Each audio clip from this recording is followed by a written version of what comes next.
মুন্সিগঞ্জের লৌহজং থানার আয়োজনে সর্বসাধারণের মতামত এবং সমস্যা নিয়ে পুলিশের সাথে কমিউনিটি পুলিশিং কার্যক্রম জোরদারের লক্ষ্যে ওপেন হাউস ডে অনুষ্ঠিত হয়েছে।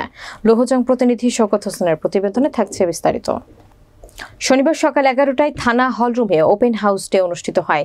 লৌহজং থানার ভারপ্রাপ্ত কর্মকর্তা হারুনুর রশিদের সভাপতিত্বে বক্তব্য রাখেন অতিরিক্ত police super circle Anisur Rahman, বিএনপির কেন্দ্রীয় কমিটির যুগ্ম মহাসচিব অ্যাডভোকেট আব্দুস সালাম আজাদ, উপজেলা কমিউনিটি পুলিশের সাধারণ সম্পাদক শাহ কামাল ঢালী, জেলা যুব দলের যুগ্ম আহ্বায়ক আতাউর রহমান খান, উপজেলা স্বেচ্ছাসেবক দলের যুগ্ম আহ্বায়ক তানভীর আহমেদ অভি, বেজগাঁও ইউনিয়ন বিএনপির আহ্বায়ক মোয়াজ্জেম মাঝি, কলমা ইউনিয়ন বিএনপির আহ্বায়ক রিয়াজুল ইসলাম তুহিন, খিদিরপাড়া ইউনিয়ন বিএনপির আহ্বায়ক আরিফুজ্জামান লাবলু, গাউদিয়া ইউনিয়ন বিএনপির আহ্বায়ক শাহ আলম শিকদার, সাখাওয়াত হোসেন রিঙ্কু, ওহিদুল ইসলাম সহ শিক্ষক, ছাত্র, ব্যবসায়ী, বাজার কমিটির সদস্যরা। বক্তারা এলাকার বাল্যবিবাহ, মাদক সমস্যা, বাল্কহেড থেকে চাঁদাবাজি, নদীতে অবৈধভাবে বালু উত্তোলন, ছিনতাই, চুরি, ডাকাতি সহ বিভিন্ন অপরাধ নিয়ে সর্বস্তরের জনসাধারণ তাদের অভিযোগ তুলে ধরেন এবং পরামর্শ ব্যক্ত করেন। এলাকাবাসী অভিযোগ করে বলেন, মাদক বিস্তারের ফলে পারিবারিক ও সামাজিকভাবে অপরাধের মাত্রা বেড়ে যাওয়া সহ চুরি, ছিনতাই সহ বিভিন্ন অপরাধমূলক ঘটনা ঘটছে। এলাকাবাসীকে মাদক বিক্রেতা এবং সেবীদের তথ্য দেওয়ার অনুরোধ করেন। এ সময় এলাকার বিভিন্ন সমস্যার সমাধান আলোচনায় উঠে আসে।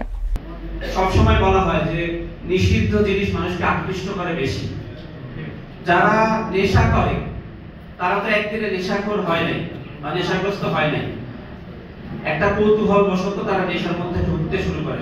শুরুতে ভালো লাগে, জানার চেষ্টা করে এর ভিতরে কি আছে, একটু নিজে খাই দেখি কি আছে, এরপর আস্তে আস্তে সে নেশাগ্রস্ত হয়ে পড়ে।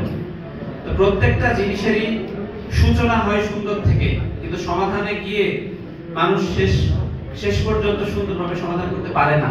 অনেকেই পারে, যারা পেরেছে তারা দৃষ্টান্ত স্থাপন করেছে, তারা বিখ্যাত হয়েছে, যারা পারেনি তারা কুখ্যাত হয়েছে।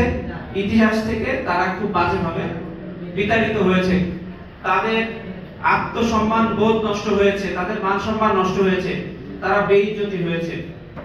কথা বলে যে সৃষ্টিকর্তা সবকিছু নির্ধারণ করে রাখেন এবং সম্মান দেওয়ার মালিক উনি, আর সম্মান অর্জন করার দায়িত্ব হচ্ছে আমাদের মানুষের। বাংলাদেশ পুলিশ জনগণের নিরাপত্তার জন্য কাজ করে, বরাবরের মতোই কাজ করে। প্রত্যেকে প্রতিষ্ঠান হিসেবে বাংলাদেশ পুলিশের লক্ষ্য, আদর্শ, উদ্দেশ্য ঠিক থাকলেও ব্যক্তিগত পর্যায়ে অনেকেই অনেক অপকর্ম করে। এখানে কেউ কি বলতে পারবেন যে প্রত্যেকে আমরা দেশের আইন সঠিকভাবে মানার চেষ্টা করি, কিন্তু পারি না অনেক ক্ষেত্রে।